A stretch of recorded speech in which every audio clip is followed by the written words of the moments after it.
and breathe, Newcastle fans. It looks like we all must have been good lads and lasses this year because we're all getting the whistle we asked for Christmas. That's right, after what felt like a bit of lingering doubt in the back of all of our minds whilst we focus on the football is whether Yoane Wissa would become fit and available again and then disappear on the next flight over for Congo for the African Cup of Nations.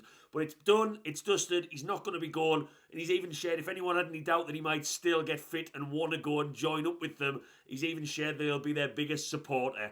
Thank the Lord. But was it really ever in doubt? To be totally honest, when Wissa's return date initially was looking like being the start to mid-November, I stayed a little bit on the fence with the debate about whether this should or might happen. I tried to take my black and white Newcastle tinted glasses off and look at it from Wissa's point of view, and I do think fans in this country understate the African Cup of Nations, not just because it's a tournament we don't really watch, and a lot of people don't have it in the same regard as Europeans, as the Euros and the World Cup, but that would be a big thing for him to play in at the age that he is as well. But I think the turning point in this for me was when it was pushed back to December and it was getting even closer to him having to go off on international duty without even barely kicked the ball for Newcastle. Obviously he still hasn't. Although that being said, I don't think Congo will have bent over without kicking and screaming for Newcastle. I think what has helped him massively is that Congo can still qualify for the World Cup next summer, and Wissa will know that as well. They're the favourites against either New Caledonia or Jamaica that they play in March, and that's a massive opportunity for Wissa to have a fantastic second half of the season with Newcastle, go off to the World Cup,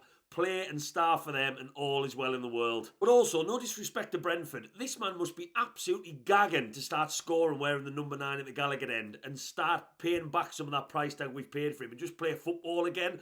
And the history books don't show that going off to a tournament when you barely played any football can be a good thing. Got to remember Schweinsteiger in 2014 went off to the World Cup with Germany, having not played for Bayern Munich for ages. He did play in the tournament, but then when he came back, he didn't play for Bayern for ages after because of a knee injury. A mad, more recent one, Umtiti, being advised to get knee surgery but going and playing in the World Cup. He won the World Cup with France, so all well and good, but his career since has just gone downwards because of injuries, and he's been in a really, really dark place in recent interviews. As much as this photo now brings me satisfaction because I despise this man, I don't need to remind any Newcastle fan in 2006 about Michael Owen after just starting to recover from a metatarsal injury for Newcastle, going off to the World Cup and doing his ACL. Yes, we got compensated, but this sort of thing when a player has not played much club football and tries to go off to a competitive tournament never ends well. This is the right outcome in my opinion, and what feels like a lovely bit of news, because as good as Voltemada has been, his pace, his assets is going to offer us something totally different in attack in a time where things are starting to look up with players coming back.